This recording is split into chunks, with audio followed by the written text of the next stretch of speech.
Hello, everybody. Anna Sabramowitz here. Thank you so much for joining me. So today I've got a fabulous guest with me. Her name is Dianne Hope, and she's one of the members of our interactive storytelling accelerator program.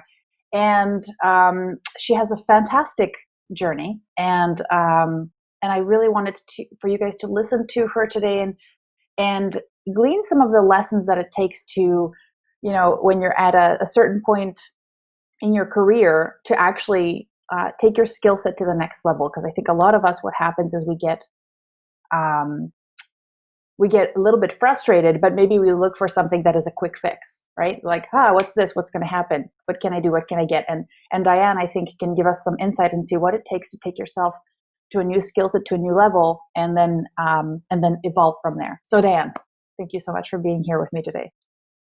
Thank you, Anna. Okay, so basically this is a barrage of questions for Dianne so that I can get as much value from her for you guys, and so that you guys can learn what it takes to craft your own interactive story. So first off, Dianne, you joined us in around March this year, right? Yes, I did. So your interactive story, how long did it take you to launch it then? Was it? Oh, goodness. It was also quick, wasn't it? It was. I already had my client and I knew that's what I wanted to do, and I just needed your help. And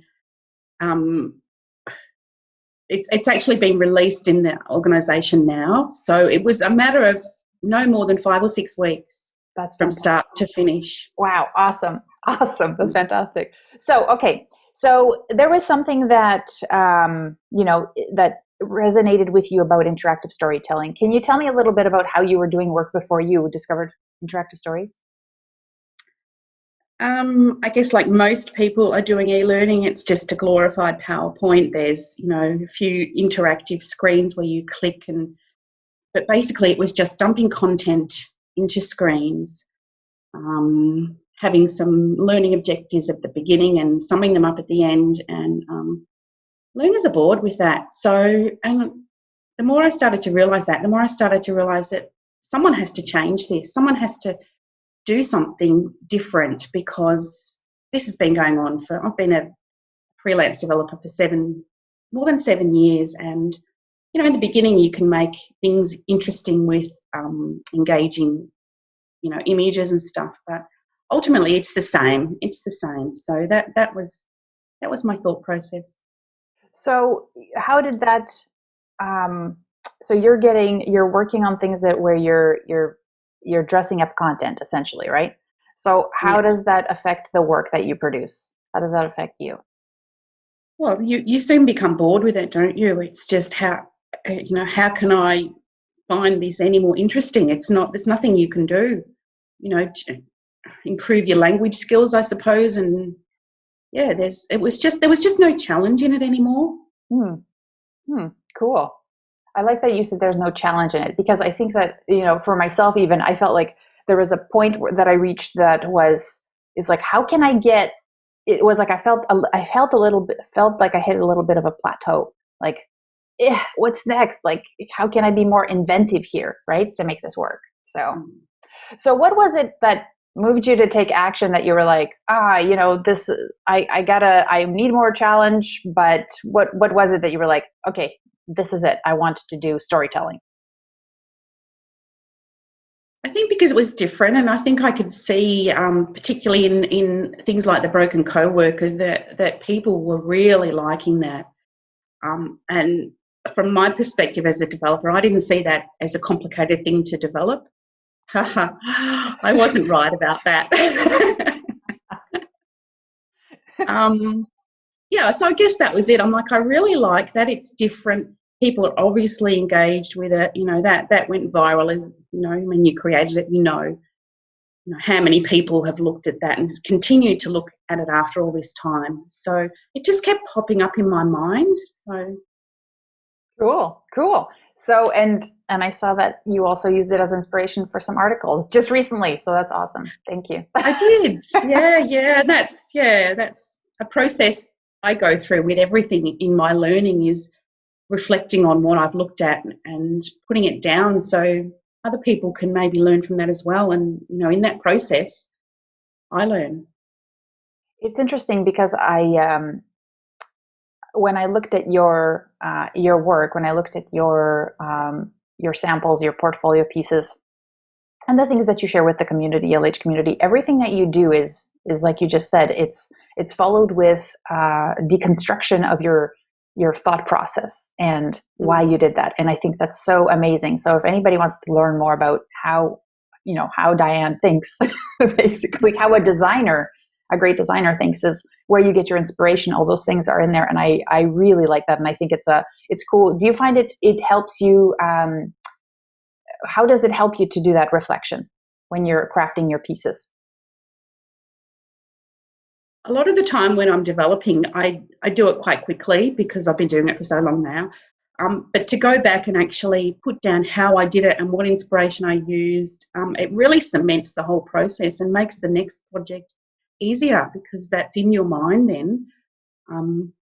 Yeah.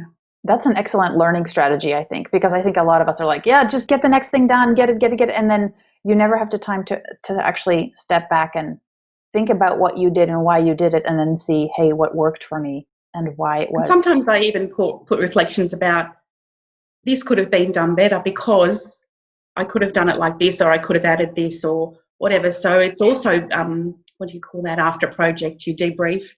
Yeah. And that takes a lot of vulnerability to do that, to put down those thoughts and, hey, that's not perfect. It could have been better. But I just think I learn, maybe other people looking at it learn. Yeah, that's huge.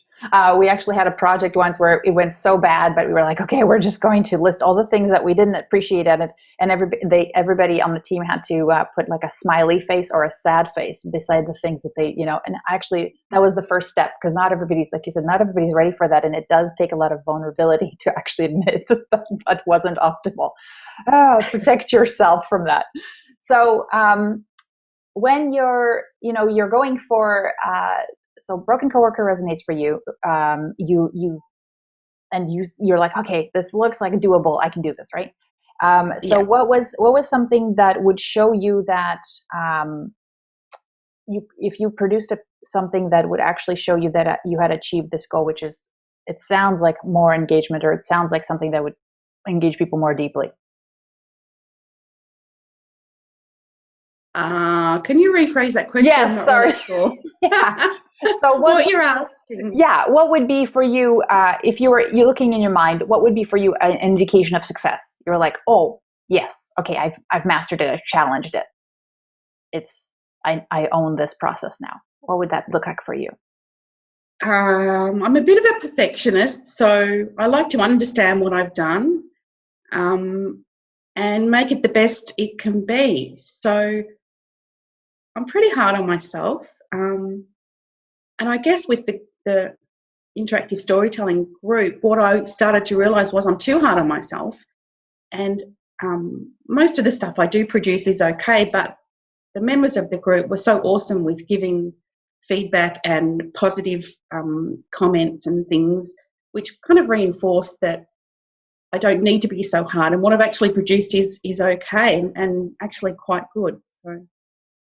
So how did you first, so Broken Coworker, yes, been out there, but what about, how did you first hear about Interactive Storytelling Accelerator? Probably through Facebook. I'm not a big social media person, but I do watch, and I like to watch and learn from things on Facebook and what's the latest things that are happening. And I guess I was just watching your engaging your learning posts and ended up registering in one of your webinars, didn't I? And then watched all of that all the way through, and I think that really got me hooked. I think the consistency of your posts and the different messages you were giving were really, really engaging and really motivating to try and do that. Cool. Yeah, I remember, I think I saw one of your posts on, I think it was Facebook, and you were like, I took notes, and you had notes everywhere. And I was like, okay, she's serious. She's listened. Like, she didn't just skim this thing. She took the notes to heart. And I love it. You were like trying to apply. I did take the notes. Remember, all the notes were nice and neat. And then I sent you another picture and they were all screwed up. I'm like, that's right. I think there was a bit frustrated. Yeah. Yeah, glass of wine. That's right. That's awesome. So, so what was it for you that ultimately said, okay, I'm going to give this a try. I'm going to work. I'm going to bite the bullet and not just consume the info, actually jump in and join. What was it for you that was like, that got you over the hill there? I think I had the perfect, I won't say the perfect client, but the perfect topic and project that I thought would work. Yeah. And I'd already started talking to them about using interactive storytelling, and they were kind of interested. And I really wanted to make this project a success, and there was quite a tight time frame. So I think after I talked to you, I'm like, I just really need that support, because I like to think I can do things myself, but ultimately we can all do with support, especially if we're under pressure to produce something. Yeah. So, okay. Yeah, the perfect topic, the perfect project.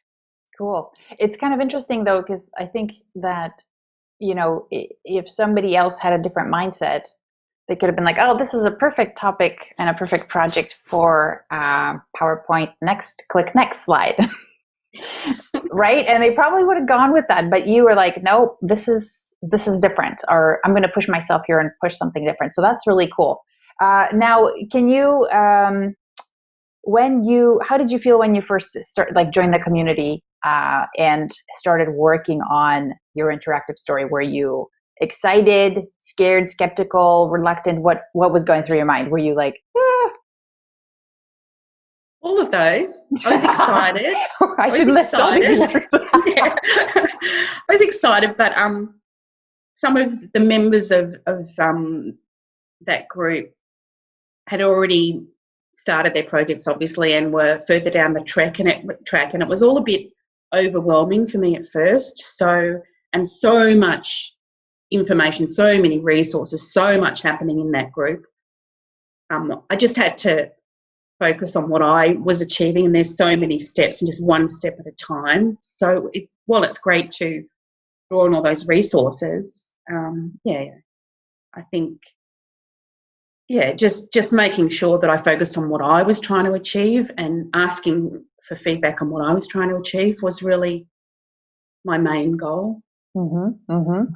So what was different about the program than you expected? What's different? I don't know what I expected, to be honest. That is honest, yeah. Yeah. There's a lot more resources than I expected, a lot more breaking down of other projects or things that are available to the public that you can analyse and leverage off, copy, steal. A lot of that I kind of do in my own way, but not to the depth that this group does it. And I think the theory in the group of use what works. If you see something that works, yeah, there's a template there. It makes it a lot easier to produce something if you've got something to copy. So I guess I hadn't expected that. I expected, that it would be all, well, there you go. This is how you do it. Go and do it, sort of thing. So there was better depth than you thought there would be. Absolutely. Like every step of the way, there's information to help you get through that stage and improve what you've done and move on. And the whole lot more than I expected. So you said, okay, you come in, there's a lot of info and you're working through your project, and your goal is to really focus on what you're doing so that you can, and get feedback on what you're doing so that you can move systematically there. What was while you're doing this, so this is stressful, your timeline is tight, you're getting feedback, you're pushing new paradigms on your customers. Really, it's kind of cool that way. So tell me, how were you supported on this journey? At every stage, I was able to reach out for feedback and reach out on guidance, and how did that feel? How did that feel? Because we usually work alone, right? We're like, yeah. How was that? That was amazing. because when you're trying something new, you don't know if you've got it right or not. So you could guess. And I think I said to you before I joined the group, I could do this on my own, but would it be as good a product as it would have been if I hadn't have had the support? So that felt amazing. And there were certain times, like when I got some client feedback and they pretty much scrapped everything I'd done, and I just put my hand up in the group and said, this is what my client's saying I can't do. And I was really shocked at what I could salvage out of that client feedback and turn it around. And that was a real turning point in the project, because I saw things from a different perspective. Rather than being negative about what my client said I can't do, what they were actually doing was improving my end product. So with the support of those in the community who had already been through that was awesome. Cool. And I was glad I was part of that process with you. Yes. So, okay, tell me, what are the hardest things about starting and sticking to being an interactive storyteller and actually pushing through? Like you got people who are resistant, who are scared about this new approach. They don't understand necessarily. Tell me, what was the hardest thing about it? The hardest thing? Well, I think it's all about showing your client your vision and communicating that vision. And when it's your first project, that was hard. I was pretty sure. Well, one thing was this client hadn't done any e-learning before. So I just kept telling myself, I know more about this than they do, and I know more about interactive storytelling than they do. So I just really focused on that vision and keeping it simple enough that they could understand that there was a process we'd go through, and just kept reinforcing that process. Yeah. So when you have, okay, let's say you're getting feedback that scraps your great ideas, right? How do you overcome that? Because I know a lot of us struggle with that, where we go, we basically lie down and say, okay, whatever they want, I'm not up for the fight. So how do you overcome that obstacle? I guess it depends on the client, but I think communication with the client is the big key, and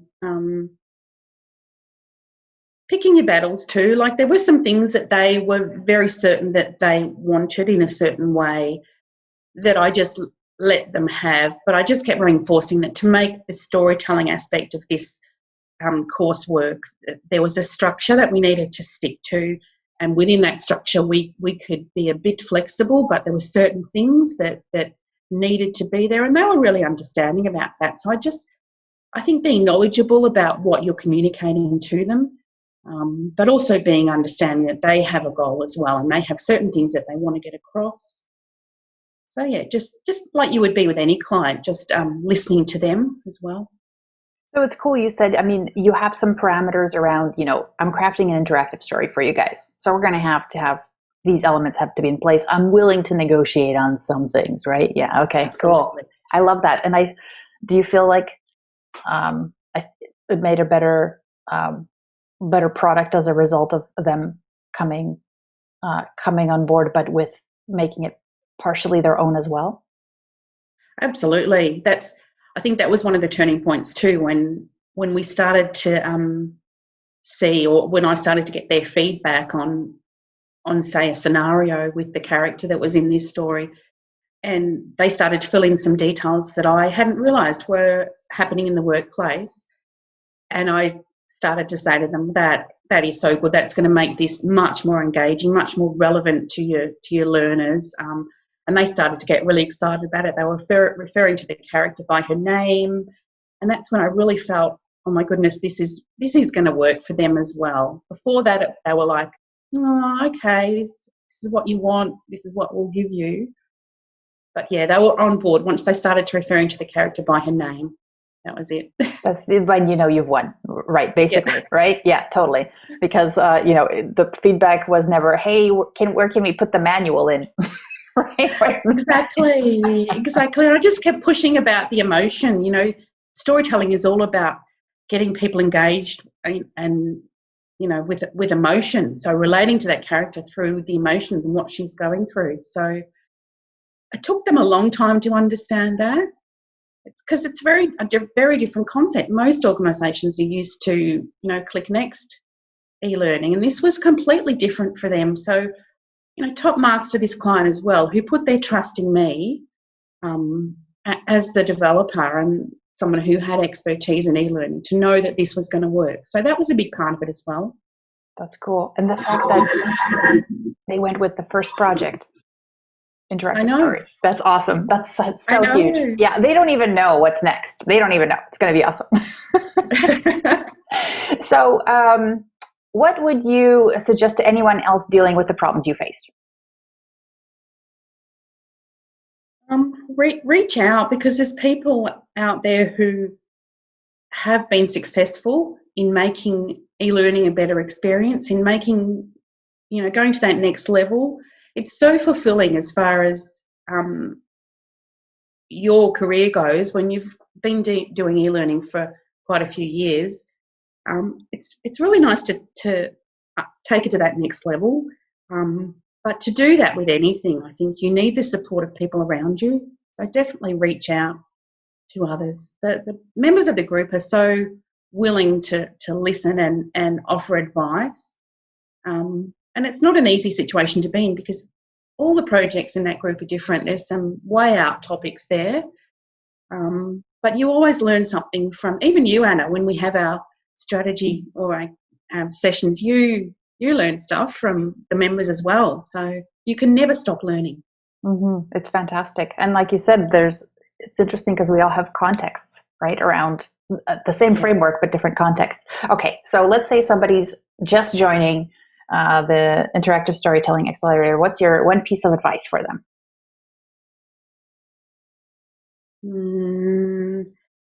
Be open, be willing to be not judged, but be willing to accept that people want you to succeed. So don't hang on to anything when you're coming in there. Just be really open to what's happening and accepting people's help. Cool. That's huge. Thank you so much. Okay, so where can people learn more about you, your work, and maybe get in touch?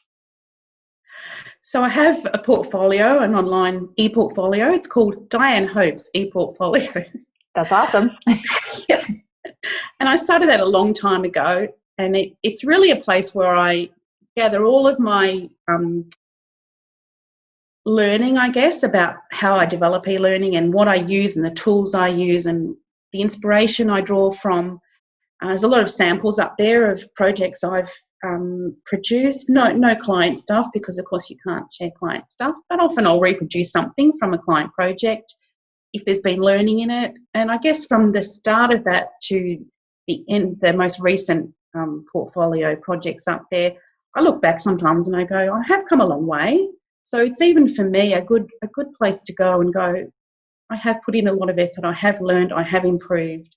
And now the storytelling aspect is going to take it again to that next level. So cool. Yeah. And I will add those links underneath the video so everybody can go there, check it out, and peruse and learn from you and learn from your experience. Because to be honest, I think a lot of us have instructional design is one thing, but having an eye for visual style, an eye for how the user experience, that is another layer. And I think people can learn a lot from you there. So awesome. Thank you. Yeah, that's been my passion up till now, is that visual engagement. But you need it, definitely need it, but it's not enough now. I think if you want to be in e-learning for the long haul, you need to go to that next level, definitely. Cool. And you're getting there, man. It's awesome. I'm excited. I'm excited for the next one. And the minute you have a portfolio piece that's interactive storytelling based, we are sharing that with the world too. Yeah, working on it. No pressure. I know. I've been hassling you about that. Awesome. So thank you so much, Dianne, for taking the time to talk to me, for sharing your lessons and your journey. I think that a lot of people don't know that it takes work to take yourself there, and that it takes that systematic letting go of some of the beliefs that you have, and being, like you said, you've been almost like our vulnerability ambassador in the group. This is huge. So thank you. What was that? I put up vulnerability 100%, procrastination 0. Yeah. Oh yeah. And I think you can't be in that spot for very long though, Anna. I know. That's totally true. That'll drain you. Yeah. But I think one of the coolest things is that seeing you, you were very open with sharing not only your progress, but just, your evolution of, hey, I'm getting this. What do you guys think? Next steps. And for anybody who's in our community, they can actually see from week to week how much Dianne would take feedback, join the sessions, take feedback, implement, and just iterate and experiment with things. And that to me is absolutely one of the best ways to build great learning. Is and you have a community to do that with, that you're not putting something out there and going, this is it's my masterpiece. You realize there's this process, right? And iterative, that's right. And it's also a matter of trusting that when you put something out there, that you're going to get the feedback that's going to improve it, and not judging that at all, just saying, what do you think? And, what can I do to improve it? And trusting that the feedback you get will help with that. So I don't know where else you can get that. Yeah. Good. Glad. All right. So, fabulous. Thank you so much. All right.